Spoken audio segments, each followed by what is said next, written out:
Menyereza umwana inzira akwiriye kunyuramo, azasaza atarayivamo. Bana, nimunyegere twige ijambo ry'Imana. Uyu munsi turasoma muri Samweli wa mbere ibice 17. Umutwe waho uragira uti Dawidi yica Goliyati.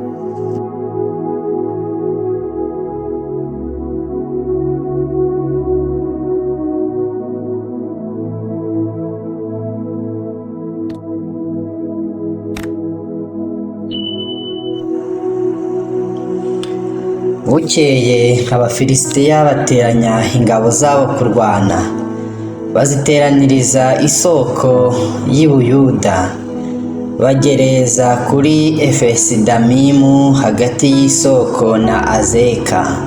Sawuli n'Abisiraheli nabo baraterana bagerereza mu kibaya cya Era, birema inteko kurwana n'Abafilisitiya. Abafilisitiya bahagarara ku musozi wo hakurya, Abisiraheli ku wo hakuno, hagati yabo hari ikibaya. Bukeye mu rugerero rw'Abafilisitiya havamo intwari yitwa Goliyati w'i Gati. Ikirere cye cyari mikono 6 n'intambwe imwe y'intoki. Yari yambaye ingofero y'umuringa ku mutwe n'ikoti riboheshejwe iminyururu. Kuremera kwaryo kwari shekeli z'umuringa 5,000. Ku maguru yari yambaye ibyuma bikingira imirundi, kandi anigirije agacumu k'umuringa mu bitugu. Uruti rw'icumu rye rwari rumeze nk'igiti kiboherwaho imyenda. Kuremera kw'ikigembe cyaryo kwari shekeli z'ibyuma 600, kandi uwamutwazaga ingabo yamujyaga imbere. Araza ahagarara akomera ingabo za Isiraheli ati, kuza kuremera urugamba aho mwabitewe n'iki? Mbese sindi Umufilisitiya? Namwe ntimuri abagaragu ba Sawuli? Ngaho nimwihitemo umugabo amanuke ansange. Nabasha kundwanya akanyica, tuzaba abagaragu banyu. Ariko nimunesha nkamwica, nimwe muzaba abagaragu bacu mudukorere. Umufilisitiya arongera aravuga ati, nsuzuguye ingabo za Isiraheli uyu munsi, nimumpe umugabo turwane twembi. Sawuli n'Abisiraheli bose bumvise ayo magambo y'Umufilisitiya bariheba, baratinya cyane. Kandi Dawidi yari umwana wa Munyefurati w'i Betelehemu y'i Buyuda witwaga Yesayi.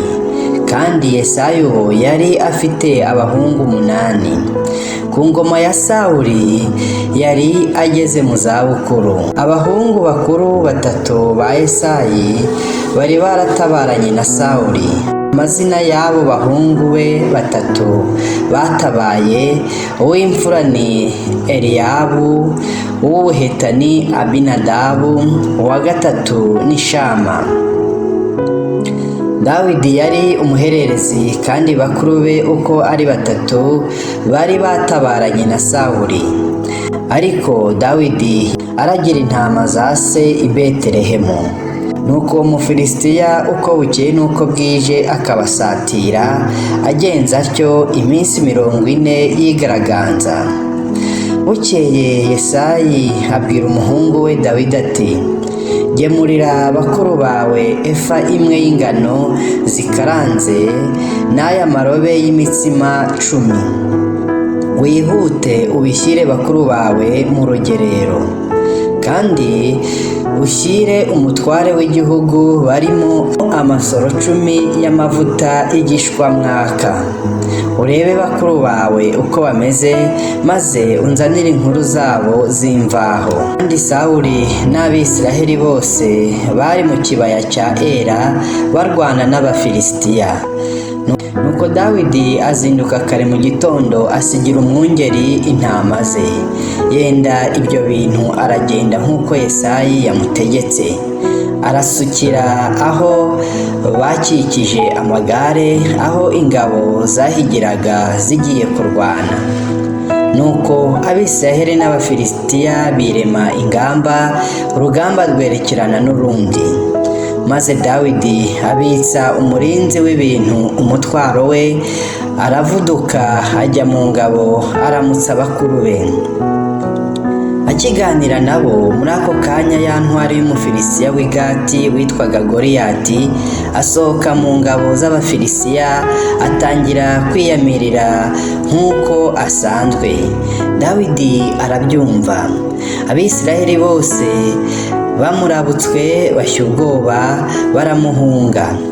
Abisiraheli baravuga bati, aho mubona uriya mugabo uzamutse, ni ukuri azanywe no gusuzugura Isiraheli.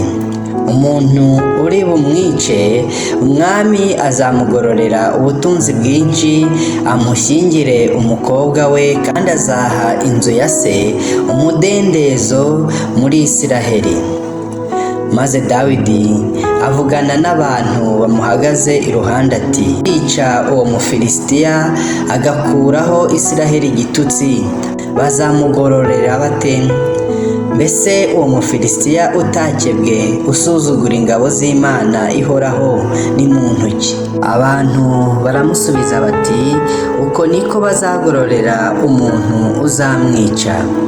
Maze Eliyabu mukuru we w'imfura ya se yumvise Dawidi avugana n'abo bantu, uburakari buramuzabiranya, aramubwira ati, wazanywe n'iki? Mbese bwa butama wabusigiye nde mu butayu? Nzi ubwibone bwawe n'agasuzuguro ko mu mutima wawe, kuko wazanywe no kureba intambara. Dawidi aramusubiza ati, mbese ngize nte? Aho nta yindi mpamvu? Amutera umugongo yerekera undi, nawe amubaza bene ibyo. Abantu bamusubiza batyo bwa mbere. Ayo magambo bumvise Dawidi avuga bayashengerana kwa Sawuli. Abyumvise aramutumira. Dawidi abwira Sawuli ati, ntihagire ukurwa umutima nawe, umugaragu wawe ngiye kurwana n'uwo Mufilisitiya. Sawuli asubiza Dawidi ati, ntiwashobora gutera uwo Mufilisitiya ngo umurwanye, kuko ukiri umusore w'umugenda, kandi we ni umugabo wamenyereye kurwana uhereye mu busore bwe. Dawidi asubiza Sawuli ati, umugaragu wawe naragiraga intama za data, iyo zaterwaga n'intare cyangwa n'idubu, igakura umwana w'intama mu mukumbi, narahubukaga nkayikubita, nkayiyambura mu kanwa kayo, yamvumbukana nkayicakira akanwa, nkayivutagura nkayica. Nuko ubwo umugaragu wawe yishe intare n'idubu, uwo Mufilisitiya utakebwe azapfa nk'imwe muri zo, kuko yasuzuguye ingabo z'Imana ihoraho. Dawidi arongera aravuga ati, Uwiteka wandokoye mu nzara z'intare n'idubu, azankiza no mu maboko y'uwo Mufilisitiya. Nuko Sawuli abwira Dawidi ati, ngaho genda, Uwiteka abane nawe. Maze Sawuli yambika Dawidi imyambaro ye n'ingofero y'umuringa ku mutwe, amwambika n'ikoti riboheshejwe iminyururu. Dawidi aherako yambara inkota ku myambaro ye, agerageza kugenda kuko yari atarayigenderamo. Dawidi abwira Sawuli ati, simbasha kujyana ibi kuko ntabimenyereye. Nuko Dawidi arabyiyambura, aherako asingira inkoni arayitwaza, yitoraniriza amabuyenge 5 mu kagezi, ayashyira mu ruhago rw'imvumba y'abashumba yari afite, kandi yari afite umuhumetso mu ntoki. Nuko yegera Umufilisitiya, Umufilisitiya aza akebaguza abona Dawidi, aramusuzugura kuko yari umusore w'umugenda w'inzobe w'uburanga.